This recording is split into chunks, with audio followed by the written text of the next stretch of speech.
ते भोगा रोगा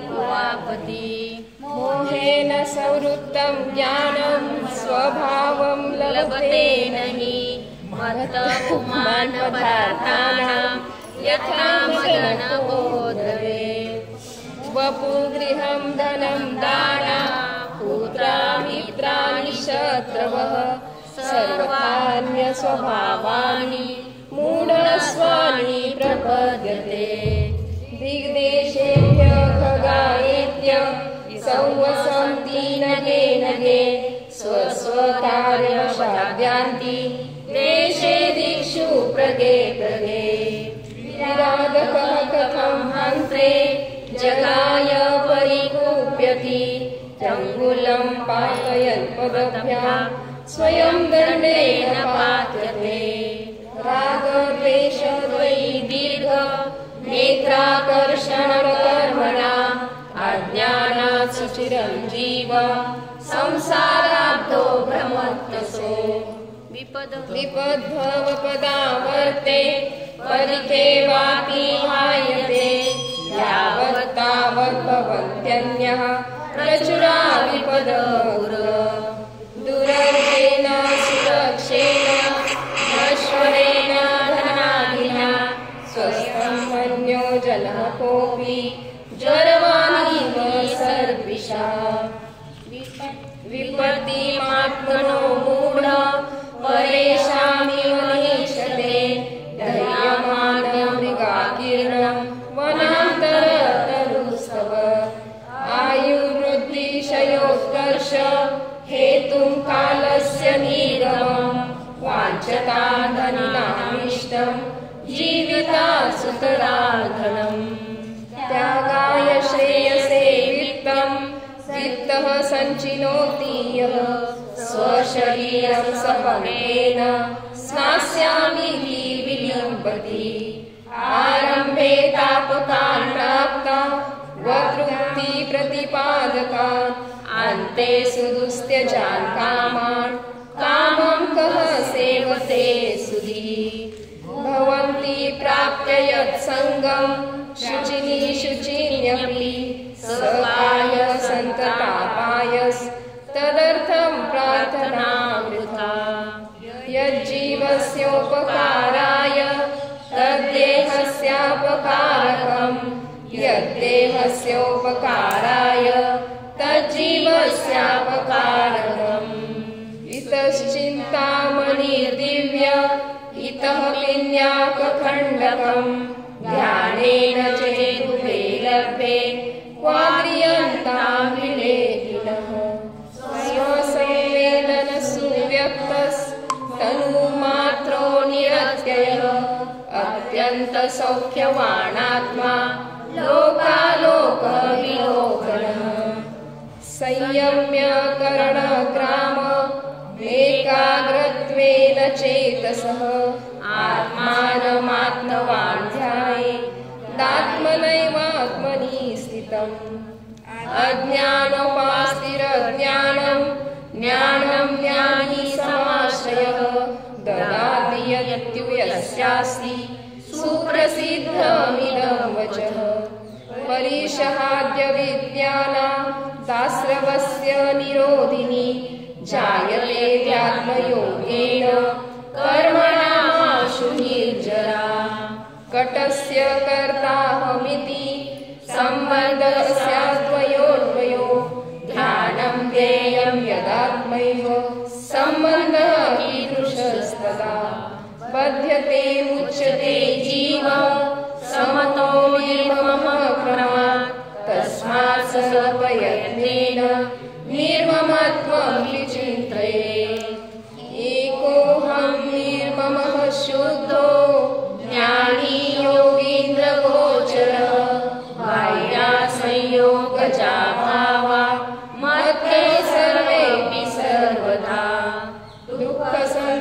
दुःखसन्दोहभागित्वं संयोगादिहेतुना त्यजामेनं ततः सर्वं मनोवाक्काय कर्मभिः। जय बोले आचार्य भगवान पूज्यपाद भगवान की जय। मग काय म्हटलंय, संबंधाला त्यागण्याची प्रेरणा आचार्यवर आपल्याला देत आहेत. म्हणजे सांगितलं काय की संयोगामुळे देही नाम म्हणजे संसारी जीवांना दुःख संदोह भागित्वम, दुःखाच्या समूहाला, संदोह म्हणजे समूह, मग दुःखाचा समूह म्हणजे काय, अनंत दुःख, मग अनंत दुःखाचं भागीदार व्हावं लागते. भागित्वम म्हणजे भागीदार होणे किंवा भोगले जाणे. मग अशा पद्धतीने सांगितलं की संयोगामुळे संसारी जीवांना अनंत दुःखाला भोगावं लागतंय. मग काय सांगितलं त्याच्यावर उपाय, ततः एनम सर्वम, म्हणून हे सर्व, ततः एनम सर्वम मनोवाक् काय कर्म भी त्यजामी, मन वचन काय आणि क्रियेने मी सोडतो. म्हणून हे सर्व काय, संयोग, म्हणून हे सर्व संयोग मी मन वचन काय आणि क्रियेमधून सोडतो, त्याग करतो. मग काय झालं, त्याग केल्यानंतर दुःखाचं जे भागीदार बनावं लागत होतं ते सहजच सुटलं, है ना. काय होणार आहे, दुःख भोगावं लागणार नाही. म्हणून आचार्य सांगतायत की तुम्ही दुःखी आहात तर तुम्ही काय केलं पाहिजे, दुःखाची सुटका करण्यासाठी, दुःखापासून सुटका करण्यासाठी त्याचं कारण शोधलं पाहिजे. आणि सांगितलंय, शोधायला पण नाही सांगितलं, अगदी त्यांनी हुडकून दिले की संयोगामुळे आपल्याला दुःखाचं भागीदार व्हावं लागतंय, कारण देखील सांगून दिलेलं आहे. मग आपल्याला त्या काय करायचंय, त्या कारणावर उपाय करावा लागेल. म्हणजे काय करावं लागेल, संयोगाला सोडलं पाहिजे, मन वचन काय आणि क्रियेमधून सोडलं पाहिजे. मग आपण काल चर्चा केली होती की सगळ्यात पहिल्यांदा मनाला ठेवलेलं आहे, अर्थात मान्यतेमध्ये आपल्याला ह्या संबंधांपासून भिन्न जाणलं पाहिजे. म्हणजे त्याच्यामध्ये आपण बघितलं होतं, बरेच उदाहरणं बघितले होते. शेठजींचं घड्याळाचं उदाहरण बघितलं होतं. ह्याच्या अगोदर प्रवचनसारमध्ये आपण एक उदाहरण बघितलं होतं शेठजींचं आणि त्यांच्या मुलाचं, है ना. की काय झालं की ते शेठजी, नवीन काय आहेत थोडंसं छोट्या ह्याच्यामध्ये घेऊयात शॉर्टमध्ये ते उदाहरण, की काय होतंय, एक शेठजी असतात, ते व्यापारानिमित्त बाहेर जातात. त्यावेळेस त्यांची पत्नी प्रेग्नेंट असते. मग काही पहिलं कसं होतं की व्यापारानिमित्त वर्षानुवर्षे बाहेर फिरावं लागायचं, है ना. मग अशा पद्धतीने ते काही वर्षापर्यंत शेठजींना बाहेरच राहावं लागलं. मग इकडे त्यांचा मुलगा झाला, मोठा झाला, आणि मग तरी काही शेठजी अजून आले नाहीत. मग काही वर्ष गेल्यानंतर तो मुलगा सारखा विचारू लागला आईला की माझे वडील कुठे आहेत, माझे पिताश्री कुठे आहेत. तर मग त्याने काय केलं की इकडे आहेत असं सांगितलं, ह्या दिशेला आहेत, तर तिकडे जा, भेटतील. मग आता तो थोडासा मोठा झालेला होता, समजच झाला होता. मग तो म्हणतो की ठीक आहे, मीच जातो त्यांच्या शोधामध्ये आणि त्यांना घेऊन येतो. मग तोही त्या दिशेने जातो. आणि मग काय होतं, ते शेठजीही रिटर्न निघालेले असतात, घराकडे येण्यासाठी रिटर्न निघालेले असतात. मग पहिलं काय होतं, असं कुठंही थांबत नव्हते हॉटेल्समध्ये वगैरे, हे ते पहिलं धर्मशाळेमध्येच थांबलं जायचं. आवर्जून सगळे जे यात्रेला जायचे ते धर्मशाळेमध्येच थांबायचे. तर मग असेच ते एका धर्मशाळेमध्ये ते शेठजी थांबलेले असतात.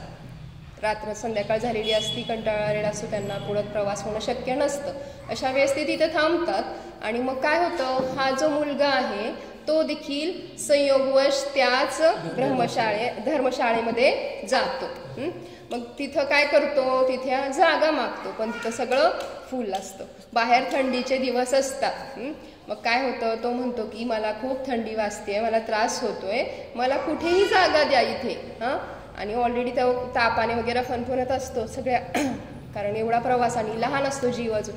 त्यामुळे काय होतं, तो खूप केविलवाण्याप्रमाणे त्याला जागा मागतो. मग त्याच्या गोंधळामुळे संध्याकाळ झाली, रात्र झालेली असती, शेठजींची झोपमोड होते की बाबा काय गोंधळ चालू आहे. तर असं जागा नाही आहे ना, काढून टाका त्या मुलाला बाहेर, त्या मुलाला बाहेर काढून टाका, माझी झोपमोड होतीये, मला त्रास होतोय, मला झोपायचंय, मला पुढं प्रवासाला जायचंय. मग अशा पद्धतीने त्या मुलाला बाहेर काढलं जातं. आणि त्यानंतर काय होतं, परत तो थंडीमुळे वगैरे ऑलरेडी ताप वगैरे असल्यामुळे त्याला काय होतं, तो गतप्राण होतो. मग ठीक आहे, झालं, कळलं, सकाळी कळलं की हा बाबा तो मुलगा गतप्राण झालाय, गर्दी झाली, हे ते. पण काय नाही, ठीक आहे, झालंय. मग त्यानंतर शेठजी आपले निघाले त्यांच्या गावाकडे यासाठी. मग काही दिवसातच पोहोचतात शेठजी. मग कळतं की बाबा मुलगा कुठे वगैरे असं विचारलं जातं. तर मग मुलगा तर तुम्हाला शोधायसाठीच निघालाय. तर मग मुलगा शोधायसाठी निघालाय म्हटल्यानंतर मग मला तर काही भेटला नाही. मग अशा मग तो विचारत परत कोणत्या दिशेने मुलगा गेला आणि कोणत्या गावांना हे विचारत परत शेठजी त्या मुलाला शोधण्यासाठी म्हणून येतात. आणि मग काय झालं, परत येत त्यांना ज्या धर्मशाळेमध्ये त्या दिवशी ते थांबलेले होते, तर त्याच धर्मशाळेत ते येऊन पोचतात, विचारतात, चौकशी करतात. मग तो असा मुलगा वगैरे सगळं सांगितल्यानंतर वर्णन, तो काय असतो तिथला मॅनेजर, तो काय म्हणतो की अहो शेठजी, त्या दिवशी तुम्ही रात्री नाही का ज्या मुलाला बाहेर काढायला लावलं, गोंधळ होत होता म्हणून जागा मागत होता, तोच तर मुलगा होता तो. मग बघा, शेठजी लगेच म्हणजे एवढी आकुलता झाली, शेठजी लगेच तिथं बेहोश झाले, बेशुद्ध झाले. का बरं? त्या दिवशी देखील मुलगा बघितला होता गतप्राण झालेला, काही वाटलं होतं का? नाही. पण आता काय आहे, संयोग जोडला गेला की माझा मुलगा है ना, माझा मुलगा हा संयोग जोडला, माझं म्हटलं गेलं. मग काय झालं, तिथं दुःख झालं, एवढं दुःख झालं की त्याला म्हणजे सहन करण्याच्या पलीकडचं दुःख झालं. मग असंच आहे बघा की आपल्याला देखील संसारामध्ये जे काही दुःख भोगावं लागतं आहे ते संयोगामुळेच भोगावं लागतं आहे. तर मग अशा पद्धतीने म्हणून आचार्य सांगतायत की मी मन, वचन, काय आणि कर्मातून या संयोगाचा त्याग करतो, त्यागून देतो. असं जवळ बसा, म्हणजे दोघींना पण बसता येईल किंवा कसं काय, पुस्तक डबल असतील तर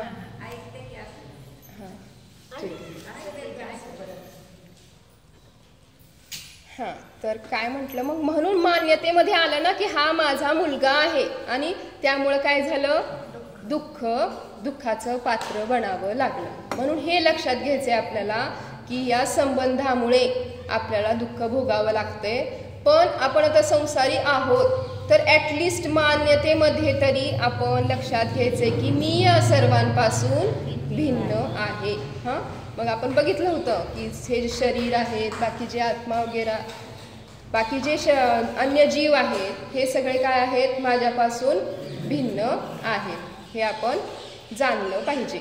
मग उत्थानिका काय आहे बघा त्याच्यानंतर, फिर भावना करने वाला सोचता है कि पुद्गल रूपी मूर्त द्रव्य के साथ जैसा कि आगम में सुना जाता है जीव का संबंध है, मग उस संबंध के कारण ही जीव का मरण व रोगादि होते हैं तथा मरणादि संबंधी बाधाएं भी होती है.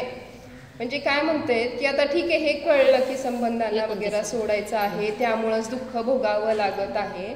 मग काय विचार येतोय की ह्या पुद्गल, ह्या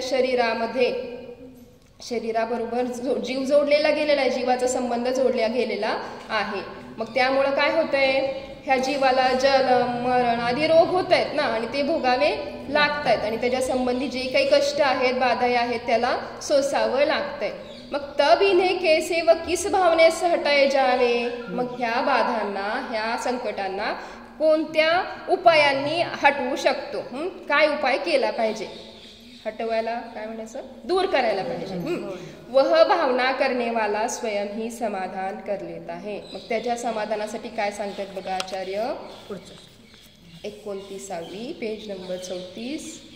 न मे मृत्यु कुतो भीतिर्, न मे मृत्यु कुतो भीतिर्, न मे व्याधि कुतो व्यथा, न मे व्याधि कुतो व्यथा, नाहं बालो न वृद्धोऽहं, नाहं बालो न वृद्धोऽहं, न युवैतानि पुद्गले, न युवैतानि पुद्गले, युवैतानि पुद्गले, युवैतानि पुद्गले, न मे मृत्यु कुतो भीतिर् न मे मृत्यु कुतो भीतिर् न मे व्याधि कुतो व्यथा न मे व्याधि कुतो व्यथा नाहं बालो न वृद्धोऽहं नाहं बालो न वृद्धोऽहं न युवैतानि पूद्गले न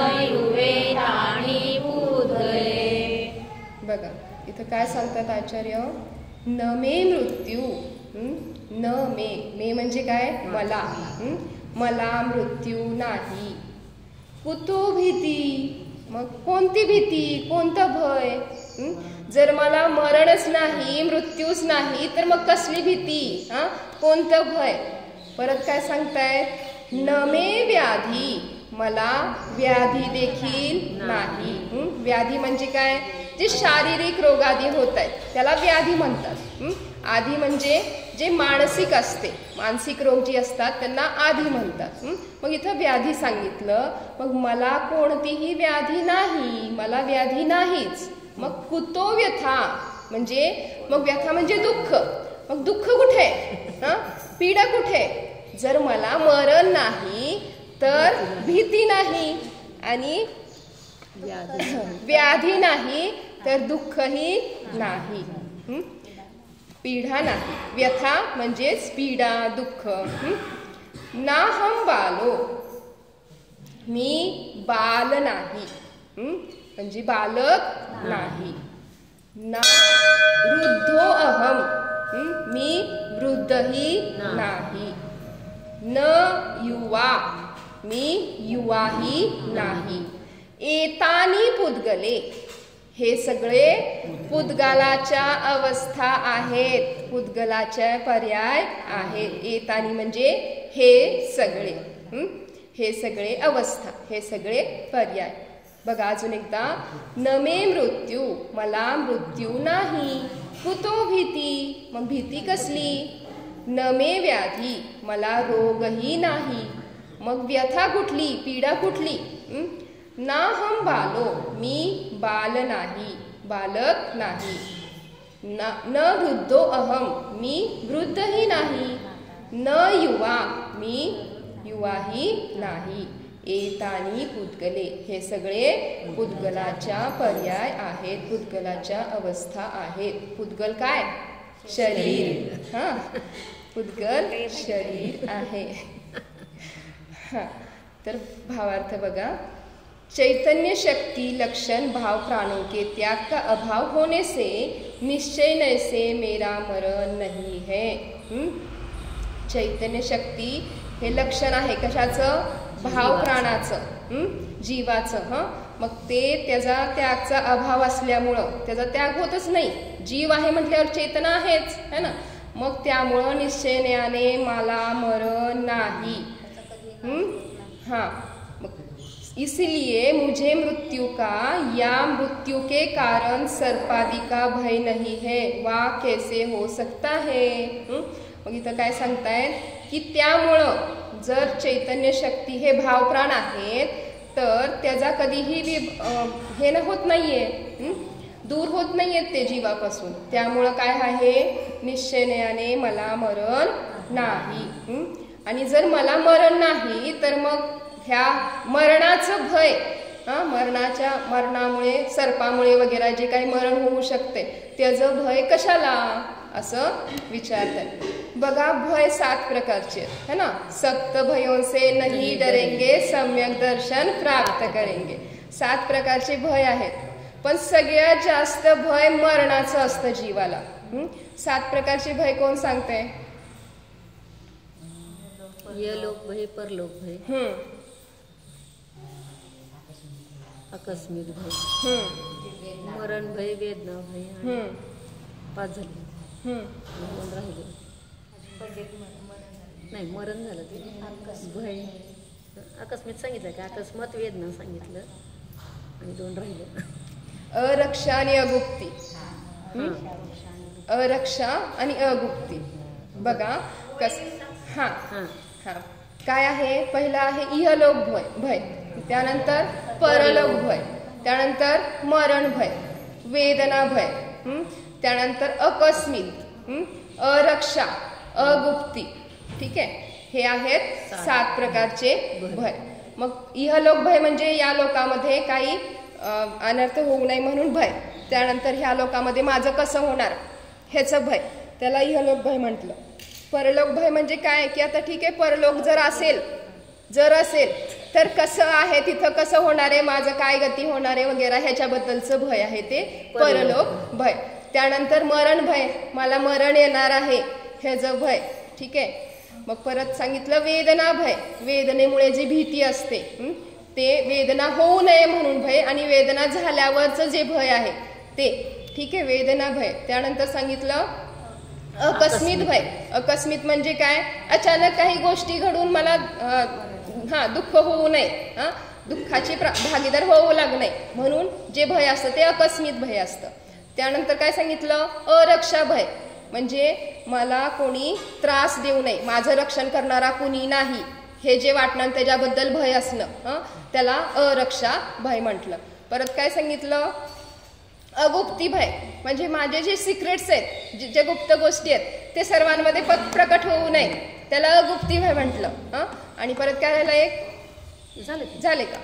तर अशा पद्धतीने हे 7 भय आहेत. पण ह्या 7ही भयांमध्ये सर्वात जास्त भय आपल्याला प्रत्येक जीवाला मरणाचं असतं. मग आपण मनुष्यांमध्ये तर बघतोच, पण मनुष्यासोबत प्रत्येक गतीच्या जातीच्या जीवांना, गतीच्या देखील आणि जातीच्या जीवांना देखील मरणाचं भय असतं. म्हणून इथं सांगितलं आचार्यांनी सगळ्यात पहिल्यांदा नमे मृत्यू कुतो भीती. मला जर मृत्यू नाही तर मग भीती कशाला, नको बाळगू भीती, असं सांगतायत आचार्य. तर मग आपण बघतो गती म्हणजे 4 गती. कोणत्या कोणत्या 4 गती, नरक गती, तिर्यंच गती, मनुष्य गती, देवगती. तर देवगतीमधील देखील जीवांना ज्यावेळेस त्यांची माळेची मंदार मण्याची जी कांती कमी होते त्यावेळेस त्यांना काय की माझं आता हे मरण होणार आहे, ह्या पर्यायाचा अंत होणार आहे म्हणून किती दुःख किती आकुलता होते. म्हणजे 4ही गती आपण म्हणतो देवगतीमध्ये सुख आहे, तर देवगतीमध्ये देखील मरणाचं भय आहे. ते भयभीत असतात. 6 महिने आता राहिलेत माझे, त्यामुळे त्यांनी भयभीत असतात. आता हे गती झालं. जाती, एकेंद्रियापासून पंचेंद्रियापर्यंत जाती म्हटल्यात, 5 जाती है ना. तर ह्या ज्या 5 जाती आहेत तर प्रत्येक जातीतील जीवांना अगदी एकेंद्रिय आपण झाडांचं वगैरे आपण बघतो की त्यांना देखील मरण भय आहे है ना. मग ह्या सगळ्या गोष्टी आपण एकेंद्रियापासून पंचेंद्रिय म्हणजे गती आणि जातीतील जीवांना मरण भय आहे. आणि ह्याचं जे आहे त्यामुळं आचार्य इथे सांगतात की नमे मृत्यू कुतो भीती. मग परत काय सांगितलं, नमे व्याधी कुतो व्यथा. व्याधी कुणाला होते, शरीराला होते. मी तर अशरीरी आहे, या शरीराबरोबर माझा कसा संबंध आहे, जोपर्यंत जीवित आहे त्यावेळेस ह्याला काय म्हणायचं, असमान जाती द्रव्य संबंध, असमान जाती द्रव्य पर्याय ही जी आहे. कारण असमान जाती द्रव्य का म्हटलं, कारण मी जो आहे तो काय आहे, चैतन्यमय जीव आहे आणि हे जे आहे शरीर ते काय आहे, अचेतन आहे. आणि मग ह्याचा संबंध आहे जो तोपर्यंत नुसतं ह्याला पुद्गल नाही म्हणता येणार आता, कारण इथे संबंध आहे. आता ज्यावेळेस माझे प्राण निघून जातील, माझा जीव निघून जाईल, त्यावेळेस जे शरीर पडलेले आहे त्याला पुद्गल शरीर म्हणायचं. पण आता ह्याला मला डायरेक्ट पुद्गल समजण्यासाठी आपण म्हणतो उपचाराने की बाबा हे पुद्गल शरीरापासून तू भिन्न आहे. पण इथे आता काय म्हणायचं, ह्याला असमान जाती द्रव्य पर्याय. काय म्हणायचं, असमान जाती द्रव्य पर्यायवाला. मग त्यामुळं ह्या शरीरापासून मी भिन्नच आहे. त्यामुळं जर हे जे काही रोग होत आहेत, जी काही पीडा होते, समजा मोठ्यात मोठा आता काही कॅन्सर वगैरे जे मोठे मोठे रोग आहेत ते जरी झाले तर कुणाला होत आहेत, शरीराला होत आहेत, पण मला होत नाहीत. त्यामुळं मग व्यथा कसली, पीडा कसली, दुःख कसलं. मग म्हणून लक्षात घ्यायचंय की हे जे काय आहेत, आता हे बघितलं आपण की दुःखाचं कारण जे जास्त आहे ते व्याधीमुळं जास्त दुःख होतं. म्हणून इथं व्याधी सांगितलं. मगाशी बघितलं की भीतीचं म्हणजे भयाचं कारण जे सर्वात मोठं मानलं जातं, जास्त असतं भय, ते मृत्यू. त्याचं म्हणून पहिल्यांदा मृत्यू सांगितलं आचार्यांनी. आणि त्यानंतर सांगितलं नमे व्याधी कुतो व्यथा. व्यथेचं कारणच मानलं जातं रोगांना. म्हणून मग मला व्याधी नाही, मला रोग नाही, तर मग व्यथा कसली, असं आचार्य सांगतायत की मूर्तिक शरीर के संबंध से होने वाली वात पित्त कफ जन्य व्याधी मेरी अमूर्तिक आत्मा में नहीं है. असं म्हटलं जातं आयुर्वेदामध्ये की हे वात पित्त कफ हे 3 दोष आहेत. हे 3 दोषांचं संतुलन बिघडलं की काय होते, कोणती ना कोणती व्याधी होते. मग जे काही व्याधी आहेत ते ह्या 3 दोषांच्या संतुलनामुळं बिघडल्यामुळेच होत असते. मग मोठ्यात मोठा आजार असू दे, छोटी छोटी सर्दी वगैरे, असं खासी वगैरे जी गोष्ट असू दे, तर हे मग म्हणून इथं आचार्यांनी सांगितलं की हे जे वात पित्त कफ जे आहेत हे काय आहेत, हे अमूर्तिक आत्मामध्ये नाहीयेत. ह्याचा संबंध मूर्तिक शरीरासोबत आहे. त्यामुळं मला व्याधीजन्य व्यथा, व्याधीजन्य पीडा कशी होऊ शकते, अर्थात होऊच शकत नाही. आज आपण इथेच थांबूया. आपल्याला शरीरापासून भिन्न जाणायचं आहे की मला मृत्यूही नाही आणि मला रोग व्याधी देखील नाहीत, असा मी अजर अमर स्वरूप आत्माच आहे. जेवढे 24 भगवान की जय. चिन्वाणी माता